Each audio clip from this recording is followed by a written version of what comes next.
mouth and the meditation of our hearts be acceptable in your sight, O Lord, our strength and our Redeemer. Amen.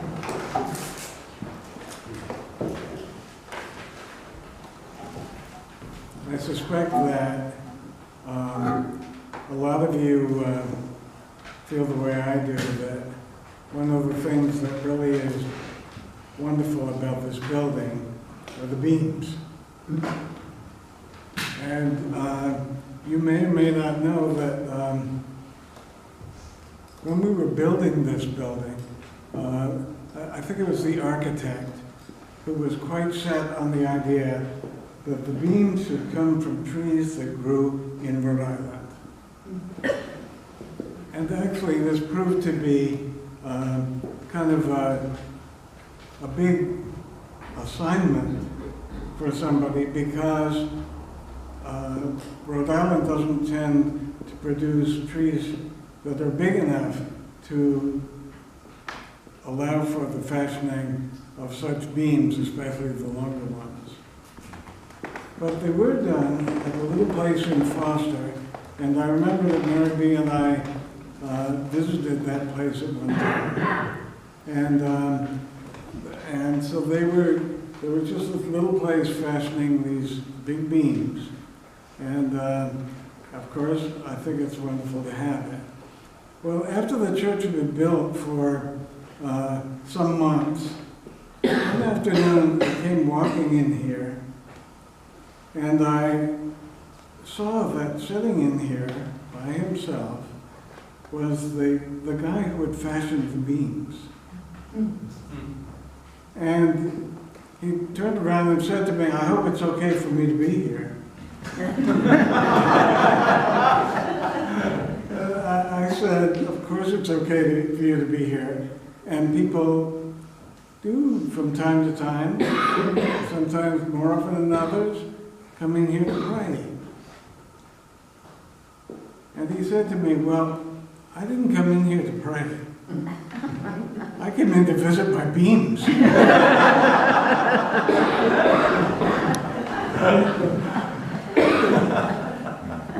And my first reaction to that really was to think, probably you have too narrow a definition of prayer. And that prayer is probably more than we tend to think it is. More than words in the book, more than things that we can recite that we've learned before. More than give me this, give me that. There's something about prayer that's undefinable, but is an attempt to connect with something larger than ourselves. To connect with what people in 12-step group calls a higher power. And realizing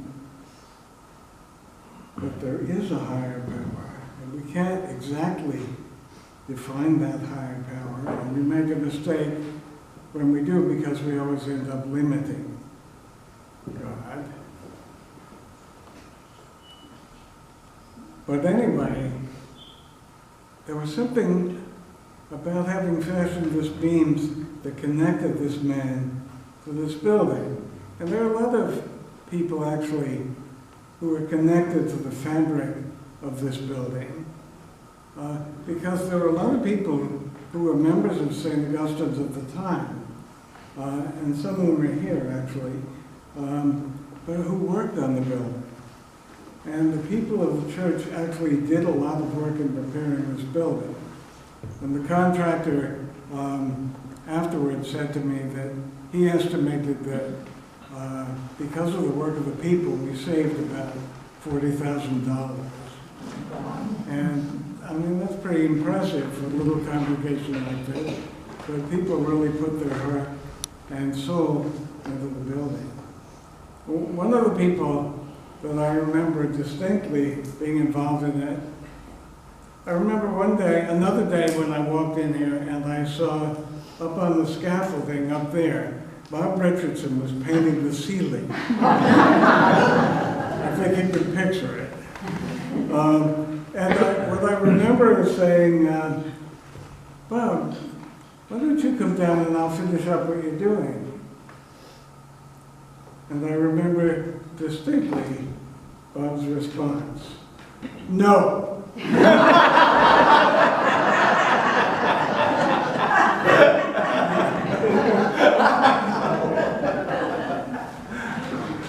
But I think it's not that I was surprised by the response, I think that it's wonderful that people were so immediately a part of this building. And that's what we wanted. We also wanted to be connected to the world. And we decided somewhere along the line that we were going to ask to be the preacher at the dedication of this building, the Reverend Ulrich Jones, who was the priest in our companion parish in the Windward Islands. And that was good, except that we had to pay to get him here. And we thought, how are we going to do that? And we decided that what we would do would be that members of the congregation would do little projects and bring little things to church on Sunday to sell, and we'd somehow make enough money to do that. So people did things like baking cookies and selling them at church, or knitting, doing the same. I know Sue DeVoe actually gave haircuts. And so, I mean, that was her offer, and the proceeds of all these things went, and how that paid for us to be able to bring Ulrich Jones here, I don't know, except it's a matter of faith. We were wanting to reach beyond the here and the now in the creation of this church. And we were wanting to make the point that the church is more than just a piece of architecture. I love this architecture, but the church is more even than that. And most of you know that this is the second building that was St. Augustine's. Because the other building was back there in what is now the hospitality room. That's where the church was. And it was a little longer than that because it went to the end of the building where the office is. But that was the church. It was small, it was cramped, it was kind of plain and very, very simple. And we loved it. And the last service that we had there actually was the early morning of the day of the dedication. And I had said the week before, I had said, you know, when you're coming to church next Sunday, we're going to have that early service, but if it's a question with you, come to the later one, come to the dedication. Well, the early service was packed.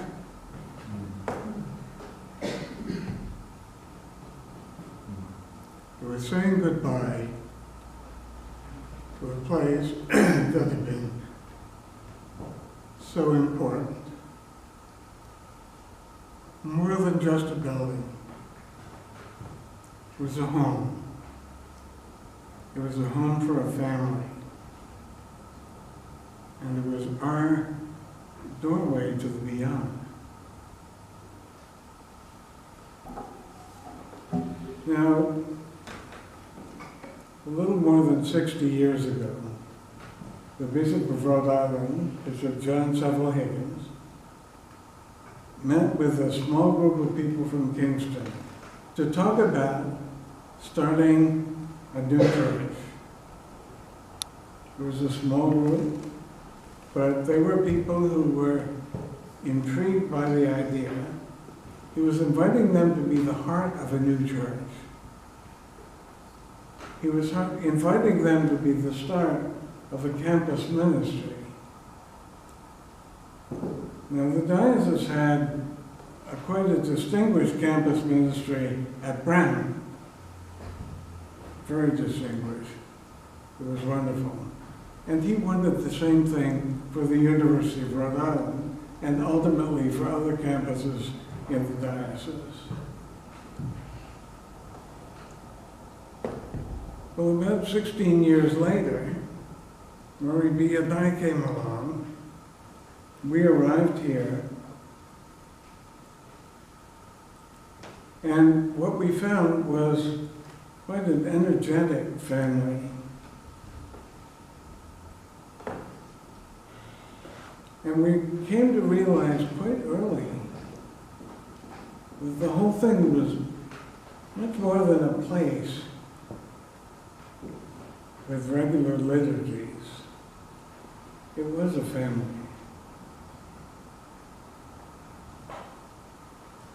This small group, back 60 years ago, was being put on a path.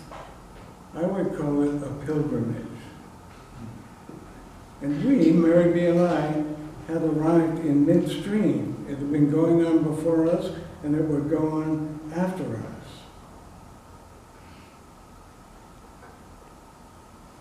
Through all these years, St. Augustine's has been on a continuing pursuit of a growing spirituality.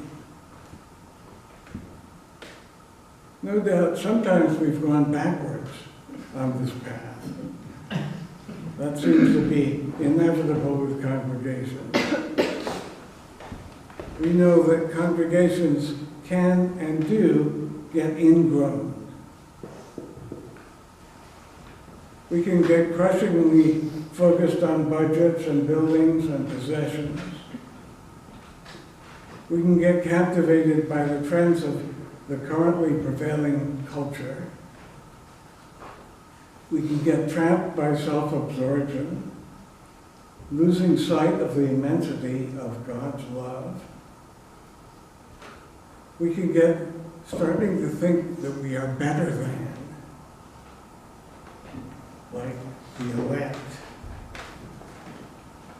It's called going backwards, but we are called to go forward,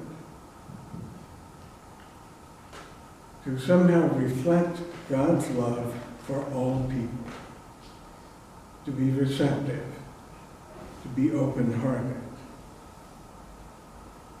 And I love it when we do it, or at least when we're trying to do it. I love some really wonderful, encouraging recent efforts that we've been involved in, like Feed a Friend, or Ashes to Go, and other Blessings to Go, located in outposts out on campus. I love the fact that we showed such impressive fellowship with the Muslim community in our area, and especially at the time when their mosque was defaced. I love the embracing of the URI football team and support of movements to extend gender inclusion in our life together and everywhere. And in outreach to students and others in need, etc., etc., etc. But before we get too self-congratulative, we need to consider our need for vigilance, because we are not immune to self-absorption. We are truly not holier than thou. And when we get to thinking of ourselves as such, we're in trouble.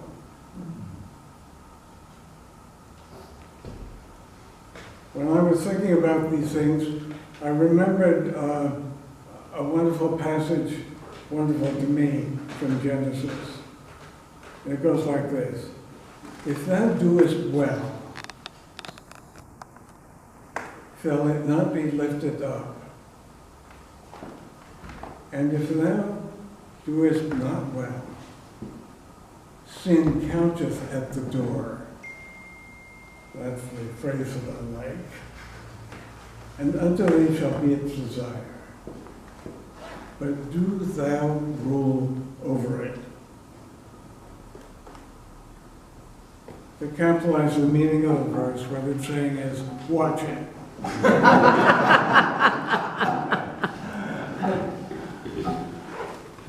We're always being called to evolve. And I like some of the various ways that we're working on evolving our evolution now. I like the way we're increasingly finding ourselves affirming the unique spirituality of other denominations, other religions, other ways of life, and often finding ways to embrace them.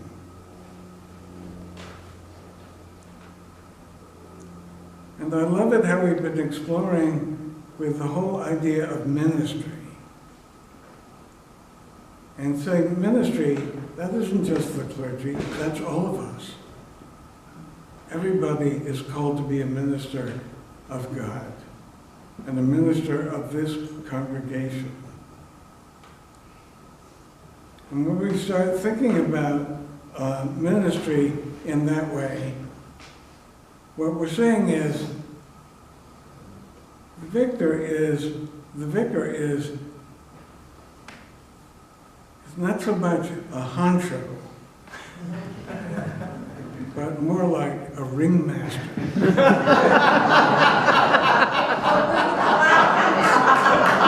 There he is, it's his birthday today. And we're always being called to expand our understanding of the gospel of Jesus Christ, including the gospel that we had today. It's about a rich man, traditionally called Dives, and a poor man named Lazarus. And really, I see it as a picture of what income inequality can do to us. How it can result in true chasms, true barriers that separate us from one another. Rich guy, he had ample earthly rewards. But in the end, they turned out to have been fleeting and counterproductive. And now it's Lazarus, the poor man's time to blossom. And there is in that a sense of justice. And justice is good. And that's where traditionally we tend to leave the consideration of this parable. But parables can be, they often eat away at you and are calling on you to go deeper.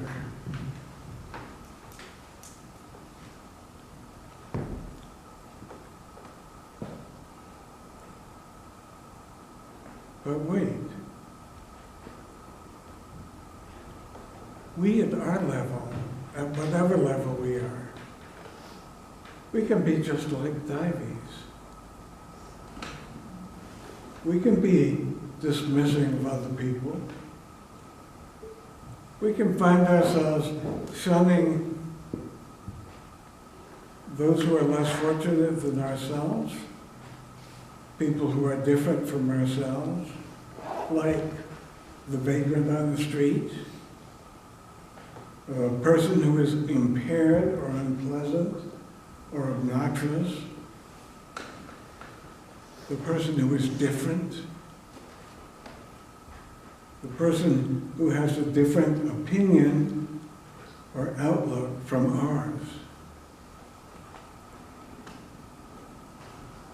the person who's a member of a different political party.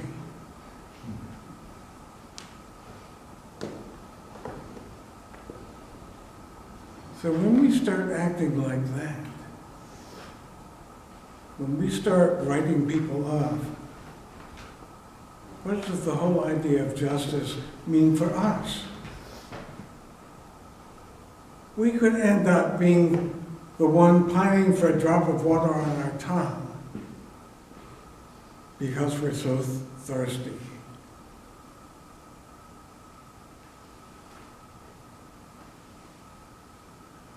Maybe it's not enough for us to be thinking that God is just. I do believe that God is just, but I also am coming more and more to believe that God is more. And but that is why we say God is love. Maybe we are all dependent on the unconditional love of God. And that God's love trumps, to use a phrase, even justice, even something as important as justice.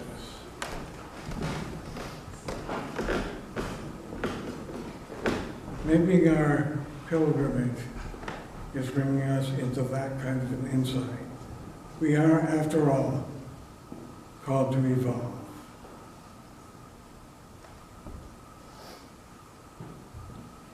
God help us to keep going forward. Thank you for these 60 years at St. Augustine's. Thank you for this family. Thank you for the struggles. Thank you for the insights. And lest we forget, thank you for the beams. Lord Jesus Christ, you stretch out your arms of love on the hard wood of the cross, that everyone might come within the reach of your saving embrace. So clothe us in your spirit, that we may increasingly follow your example, reaching out our hearts and hands in unconditional love. Amen. Amen.